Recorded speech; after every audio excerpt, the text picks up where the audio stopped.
فێربوون لە ڕێگای چیرۆکەوە وانەی نۆهەم بۆ ئەوەی بە شێوەیەکی دروست و کاریگەر فێری زمان ببی بەشدار بە لە کۆرسی استراتیژیەکانی فێربوونی زمان. بەڕێزان ئێستاکە لە خزمەتتانم بۆ یەکێکی تر لە وانەکانی فێربوونی ئینگلیزی لە ڕێگای چیرۆکەوە. سەرەتایی خوێنمەوە پاشان ئەگەڕێمەوە، جارەشی خوێنمەوە و بۆتانەکەم بە کوردی و جارێکی کەش هەوڵێم بۆتان بخوێنمەوە بە ئومێدی ئەوەی کە بتوانن بە باشی لی تێبگەن.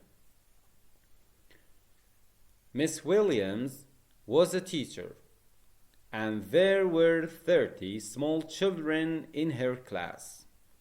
They were nice children, and Miss Williams liked all of them, but they often lost clothes. It was winter, and the weather was very cold. The children's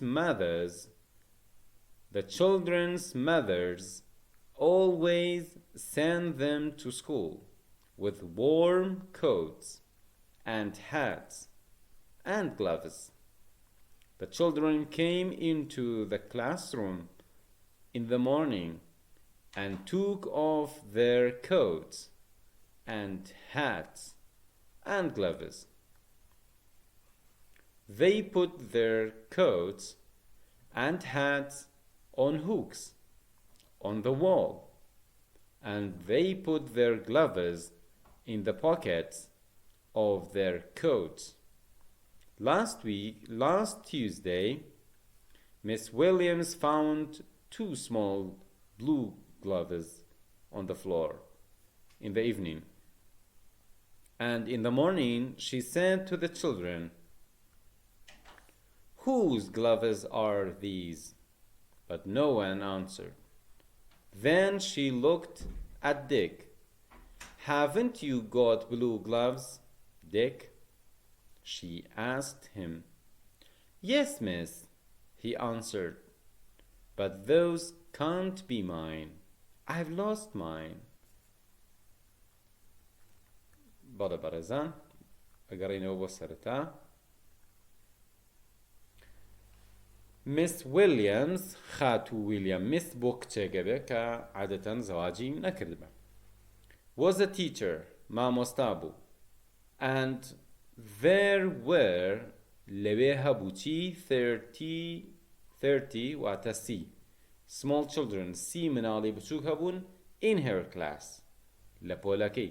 They were nice children مناڵانێکی باش بوون، جوانکیلە بوون، باش بوون. And Miss Williams liked all of them. خاتو ویلیامزیش هەموویانی خۆشەویست. Liked خۆشەویستن all of them هەموویان. But they often بەڵام زۆر جار lost clothes بەڵام ئەوان زۆر جار they ئەوان often زۆر جار lost clothes جلوبەرکیان ونەکرد. It was winter زستان بوو. And the weather was very cold. ئاو هەواش زۆر سارد بوو. The children's mothers دایکەکانی مناڵەکان always هەمیشە send them ئەیناردن to school بۆ قوتابخانە واتە ئەوانیان ئەنارد بۆ قوتابخانە with warm coats بە چاکەتی گەرم and hats کڵاو and gloves دەستکێش. The children came into the classroom مناڵەکان ئەهاتن بۆ پۆل in the morning بەیانیان and took off their coats چاکەتەکانیان داکەند and hats and gloves واتە هەرکە ئەهاتن چاکەت و دەستکێش و کڵاوەکانیان داکەند. They put their coats and hats on hooks. They put ئەوان دایان ئەنا their coats چاکەتەکانیان and hats کڵاوەکانیان on hooks بە قولاپەکانەوە. hook واتە قولاب واتە شوێنی هەڵواسینی جلوبەرگەکە. on the wall بە دیوارەکەوە. and they put their gloves و دەستکێشەکانیشان چی لێ کرد put دایان ئەنا لەناو چیە in the pockets of their coats لە گیرفانی چاکەتەکانیان واتە دەستکێشەکانیشان خستەنەوەی گیرفانی چاکەتەکانیان. Last Tuesday واتە ئەمە یەکێکە لە ڕۆژەکانی هەفتە لە وڵاتانی ڕۆژاوە قوتابخانە لە ڕۆژی شەمەوە دەست پێەکە. شەمەش پێوترێ ساتردەی. باشە؟ Saturday, Monday, Tuesday, Wednesday, Thursday. اینجا Fridayش دەوام هەیە. بەس چی دەوام نییە؟ Saturday و Sunday. ئەم دوو ڕۆژە دەوام نییە. ئیتر لە مەندەیەوە دەوام هەیە. بۆیە کاتێکە ئەتێوە ڕۆژەکانی هەفتە فێربی عادەتەن لای ئێمە کۆتا ڕۆژی هەینیە. بەڵام لای ئەوان بە پێچەوانەوە لە مەندەیەوە عادەتەن دەست پێکا. Monday, Tuesday, Wednesday, Thursday, Friday. ئەمانە ئەو ڕۆژان کە دەوام هەیە. بەڵێ. Last Tuesday, سێشەمەی ڕابردوو Miss Williams, خاتو ویلیەمز found two small blue gloves. Found واتە دۆزیەوە. دوو دانە small بچوو blue شین gloves دەستکێش واتە دوو دەستکێشی شینی بچووکی دۆزیەوە on the floor لە ئەرزەکە لە ئەرزی کاتێک گەڵێن فلۆر واتە ئەرز بەڵام ئەرزی ژوور لەناو بینایەکە زەویەکە پێوترێ فلۆر بەڵام ئەگەر لە دەرەوە بێت لە گەڕەکێکا بێت لە دەشتێکا بێت ئەوە گراوندە.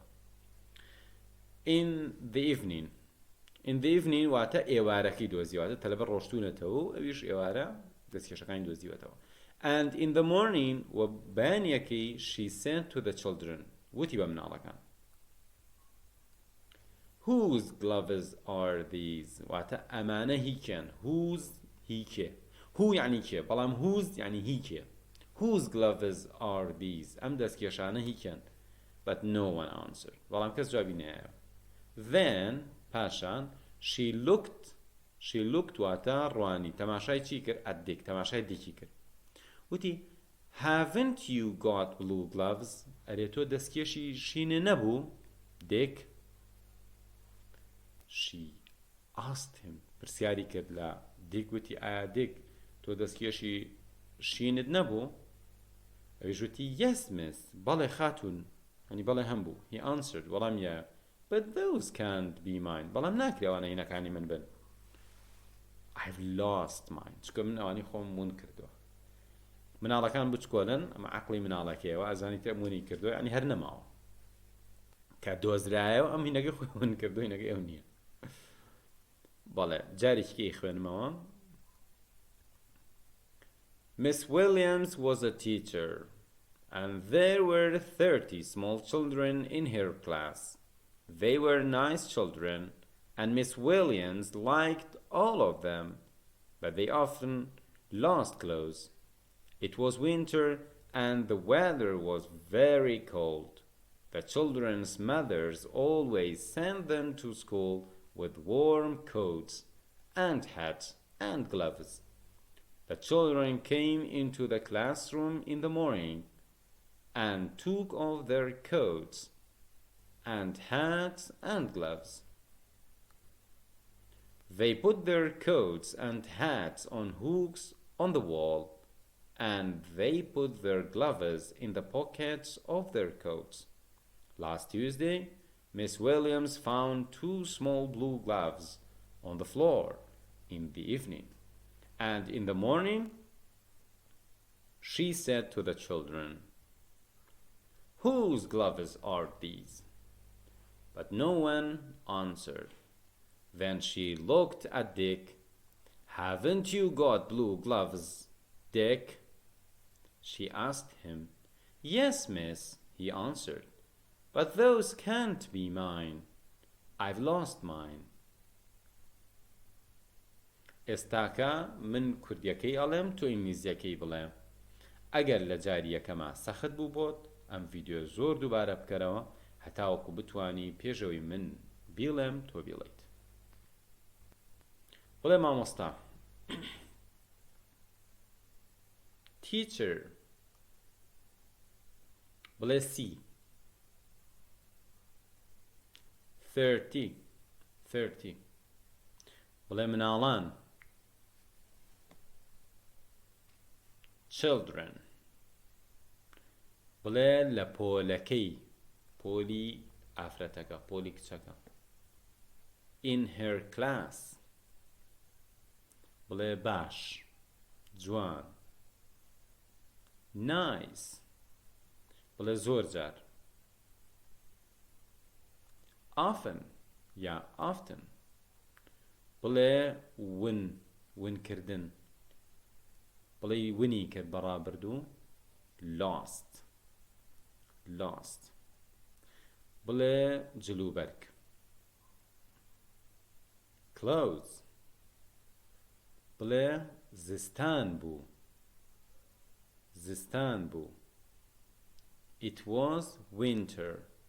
it was winter ئاو هەوا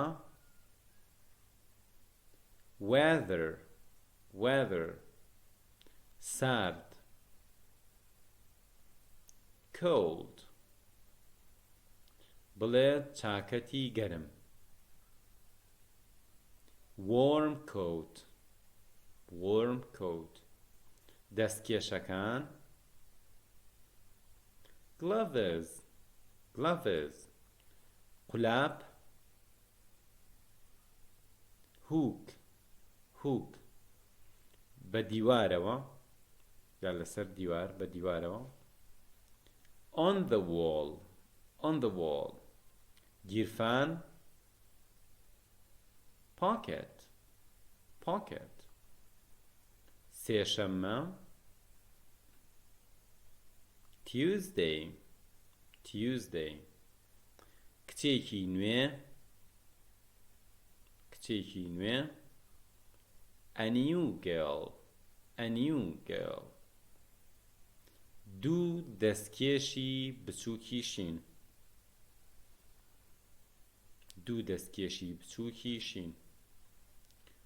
two small blue gloves لەسەر زەویەکە on the floor ئەم دەستکێشانە هیکێن چۆن پرسیارەکەی بڵێ ئەم دەستکێشانە هیکێن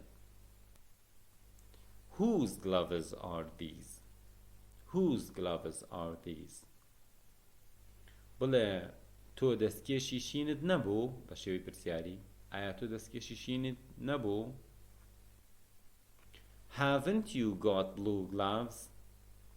haven't you got blue gloves بڵێ ناکرێ ئەوانە هی من بن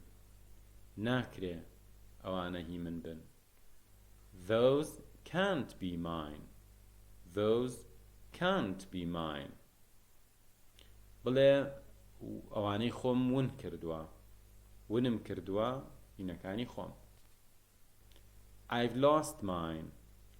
I've lost mine بەڵێ بەڕێزان هاتمە کۆتایی وانەی ئەمڕۆ هیوادارم جێگەی سوود و ڕەزامەندی ئێوە بێ من هەوڵێم بەردەوام بم ئێوەش بۆ پشتگیریکردنی ئێمە تکایە شێری ڤیدیۆکان بکەن بینێرن بۆ دۆست و خۆشەویستەکانتان هەتاوەکو ئەوانیش زیاتر لی سوودمەند بن و هەتا کۆمنتی ئەم ڤیدیۆیانە زۆر بێ خەڵکیی زیاتری بینێ و ئێستاکە کە ئێمە ئەم بابەتانە لە فەیسبووکدا ئەگرین کێشەکە ئەوەیە کاتێکە تۆ لە 1,000 کەس کە لایکی پیجەکەتی کردووە تەنها ژمارەیەکی زۆر کەم ئەم پۆستە ئەبینن بۆیە پێویستە وەکو دڵسۆزیەک بۆ ئەو کەسانی تر ئێوە ئەم ڤیدیۆیانە شێر بکەن یان ئەم ڤیدیۆیانە بنێرن بۆ خەڵکانی تر یان مێنشنیان بکەن جاری وا هەیە کەسێک متابعەشەکە بەڵام هەر نایبینێ مەگەر مێنشن بکرێ یان بە تەواوەتی ئاگادار بکرێتەوە یان کەسێکی نزیکی شێری بکە یان کۆمنت بنووسێ بۆیە ئەمە وەکو چۆن من هەوڵێم کە ئێوە ئیسفادە بکەن ئێوەش هەوڵ بن کە دۆست و برادەرانتان لی سوودمەند بن و هەروەها جارێکی کەش ئاگادارتانەکەمەوە لە ئێستا کۆرسی استراتیژیەکانی فێربوونی زمانی بیانی ئامادەیە ئەم کۆرسە ئێمە زۆر خۆمانمان پێوەمان و کردووە و باوەڕمان وایە کە ئەتوانێت گۆڕانکاریکی باش دروستکە بۆیە کە ئێستاکەش بەو داشکاندنە ئامادەیە ئێمە پێمان خۆش ئێوە بەشدار بن نەک لە بەرەوەی ئێمە قازانچکەین بەڵکو ئەمە قازانجێکی مشتەرەکە بەشداریکردنی ئێوە بۆ خۆتان باشە بۆیە ڕوومانیەت کە بەردەوام پێتان بڵین بەشدار بن لە کۆرسی استراتیژیەکانی فێربوونی زمان و بەشداریکردنی خەڵک لە کۆرسەکانە ئەمە دامی پرۆژەکەی ئێمەکە و ئێمە ئەتوانین کاری باشتر و کاری زیاتر بکەین. هیوای بەردەوامی بۆ ئێوەش و بۆ خۆشمانە خوازم. هەر شاد بسەر.